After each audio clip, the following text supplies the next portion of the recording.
Yeah, thanks, Renee. So, I got them all full, but thank you very much. I think I saw Bob Nystrom here tonight. Butch Gorin, those guys. So, guys, I gotta get a picture with you guys at the end of the night. It was my dad's team talking introduction. It was how I grew up watching the game. I'll talk a little bit, but that would mean a lot to me and my family. So, just loved watching that team play. So, I just want to thank everyone. Obviously, like many people have said, it's just extremely humbling and a true honor to be here tonight to talk in front of so many great hockey people. As you walked in the building, it was just amazing. You know, I received a call from Renee, and of course, you know, I feel like many others, it's, do you feel worthy to be here? In the fact that you don't have this tremendous career that's on the television and you're not putting up tremendous hockey numbers or whatever it might be. And then you learn, maybe after you reflect a little bit, you go through, maybe I do fit in somewhere here.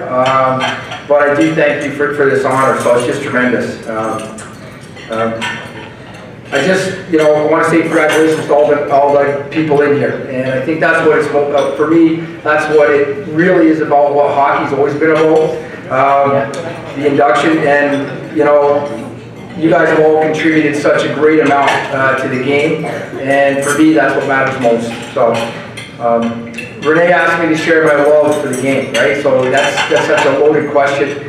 And if I ever had that question I could answer without a speech, that would probably be it, right? And like many of us that play hockey or are involved in the game, that was the easiest thing that could have been. But as you put it on paper, it becomes more difficult, so I'm doing my best.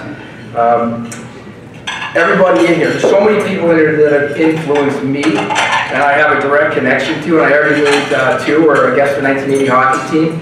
And this has carried me through my life, and I've gotten so many friendships out of this, which I now can share with my family who's here tonight, and I couldn't be happier.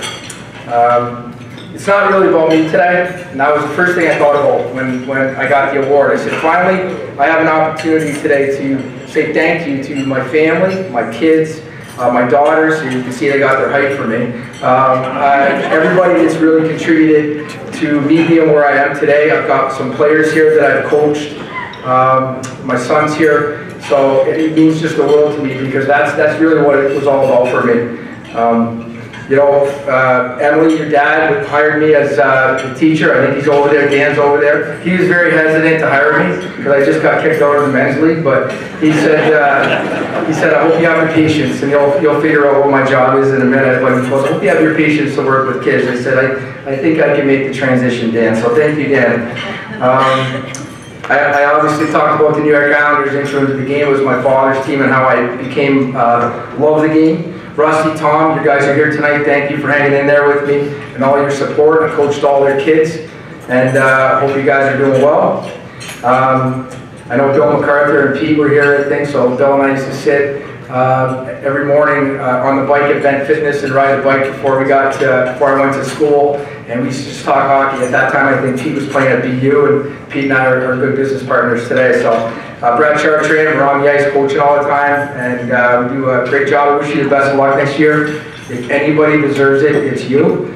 And of course the 1980 team. You know, your speech, I'm a special education teacher, I'll talk about, and your speech is right behind my desk, right up on the desk wall, so that means a lot to me. Thank you.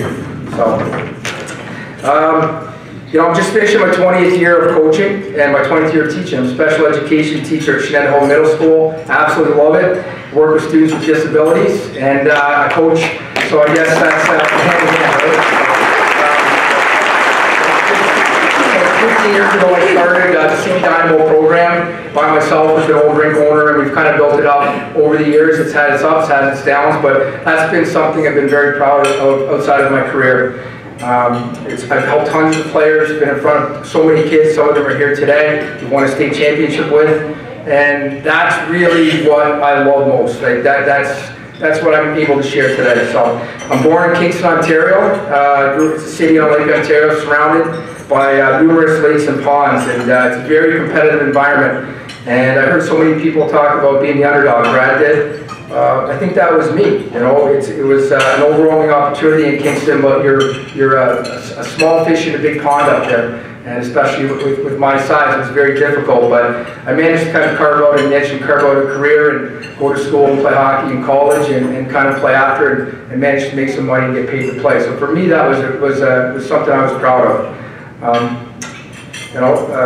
I had the privilege to share my love and knowledge to thousands of kids so far, and I think I got a lot more in me. And those bonds are what I really take from the game, and the most from my travels. I've met so many great people. I'm going to continue to meet so many, and I've been able to make so many friends. And the greatest thing about hockey is you can be out of the room and play with a guy 20 years ago, and as a player you can come back in the room and sit with him, and it's like you never left. And I think that's the greatest thing I love. You still are the same people, the same friends, and that's a hockey player for you. As a coach, we talk about winning championships, but really it's like the work and the dedication, the trust, the willingness to throw your heart over the fence, not knowing what's on the other side. I think that teaching that to players, don't be afraid to fail.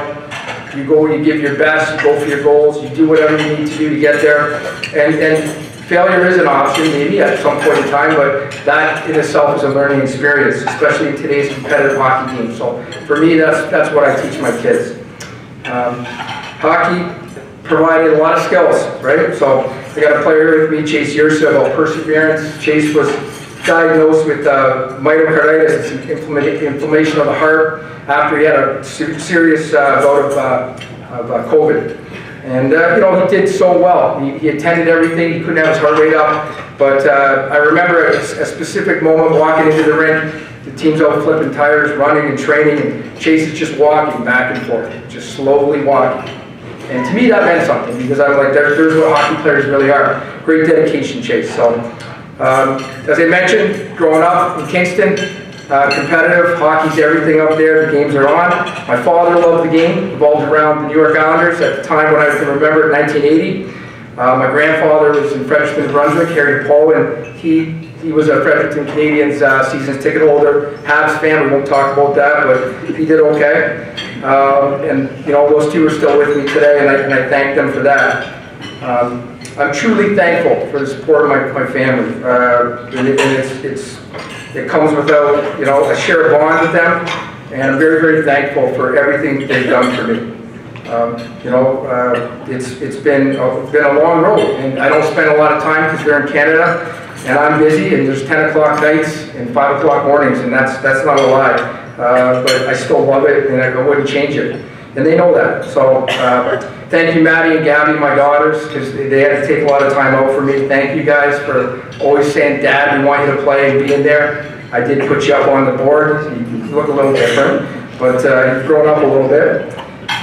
Colton, thank you very much for loving the game and being a part of it with me. I truly appreciate that. Mom, Bob couldn't be here. Thank you for everything. I wouldn't be here without you. You supported me all along the way, and you're an absolutely amazing person. And I wish Dad was here to see it. Goody, thank you. Ryan, thanks for putting up with Goody. And, Goody sacrificed. She pulled her own braces off so I could buy skates, so thank you. I don't know if that's a story or not, but Nick, I got Nick and Jake, some players here. Thank you so much.